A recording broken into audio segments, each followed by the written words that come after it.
Hi friends, అందరు ఎలా ఉన్నారు? ఈరోజు సండే స్పెషల్ ఏంటిది? మేము మార్నింగ్ చికెన్ తెద్దామంటే నాటు పని ఉండడం వల్ల తేలేదు, అందుకే ఈవినింగ్ తెచ్చాము.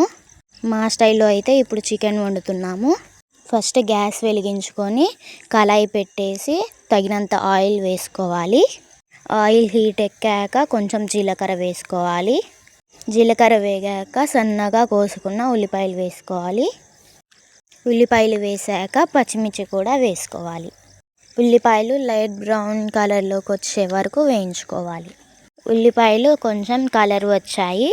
ఇప్పుడు మనం అల్లం వెల్లిపాయ పేస్ట్ వేసుకోవాలి.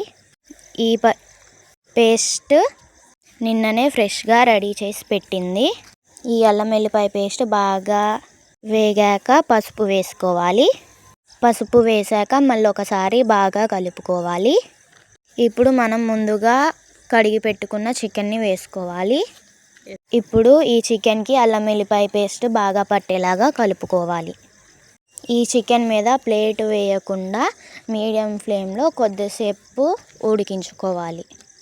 ప్లేట్ వేస్తే చికెన్ స్మెల్ వస్తుంది. చికెన్ సగం ఉడికే వరకు కూడా మూత పెట్టకూడదు. దీన్ని మధ్య మధ్యలో బాగా కలుపుకోవాలి. చికెన్ 40% ఉడికాక దానంతట అదే ఆయిల్ వస్తుంది. ఇలా చికెన్లో ఆయిల్ వచ్చాక ఉప్పు వేసుకోవాలి. ఈ టైంలో ఉప్పు వేసుకుంటే ముక్కకి ఉప్పు కరెక్ట్గా పడుతుంది. ఇప్పుడు ఉప్పు వేసాం కదా, దీన్ని ఒకసారి బాగా కలుపుకోవాలి. ఇప్పుడు చికెన్ సగం ఉడికిపోయింది. తర్వాత కొంచెం వాటర్ పోసుకోవాలి. వాటర్ పోసుకున్న తర్వాత బాగా కలిపి మూత పెట్టుకోవాలి. ఇప్పుడు మూత పెట్టుకున్న తర్వాత మనకి చికెన్ బాగా ఉడికిపోతుంది. ఒక 10 minutes తర్వాత మూత తీసి చికెన్ని కలుపుకోవాలి. ఇప్పుడు చికెన్ 90% ఉడికిపోయింది. ఇందులో మనం ఆల్రెడీ సాల్ట్ వేసుకున్నాము. ఇప్పుడు కారం తగినంత వేసుకొని కలుపుకోవాలి. తర్వాత ఒక 1 minute చికెన్ని ఉడకనివ్వాలి. ఇలా ఉడుకుతుంటే మనకి చికెన్ బాగా స్మెల్ వస్తుంది. ఇప్పుడు మనకి చికెన్ ఆల్మోస్ట్ ఉడికిపోయింది ఫ్రెండ్స్. ఇప్పుడు ఇలా ఉడికిన చికెన్లో గరం మసాలా వేసుకోవాలి.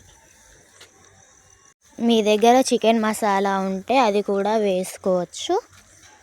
చికెన్ మసాలా వేసుకున్నాక మళ్ళీ ఒకసారి కలుపుకోవాలి. ఇప్పుడు మనకి యమ్మీ చికెన్ గ్రేవీ కర్రీ రెడీ అయిపోయింది ఫ్రెండ్స్. ఈ చికెన్ని చూస్తుంటే ఎప్పుడెప్పుడు తినాలా అని నోరు ఊరుతుంది. ఈ వీడియోని చూసేవాళ్ళు ఇంకా సబ్స్క్రైబ్ చేయకపోతే సబ్స్క్రైబ్ చేసి లైక్ చేయండి, కామెంట్ చేసేయండి. ఈలోపు చికెన్ చూడండి ఎంత సాఫ్ట్గా ఉడికిపోయిందో. మన చికెన్ కంప్లీట్ అయిపోయింది ఫ్రెండ్స్.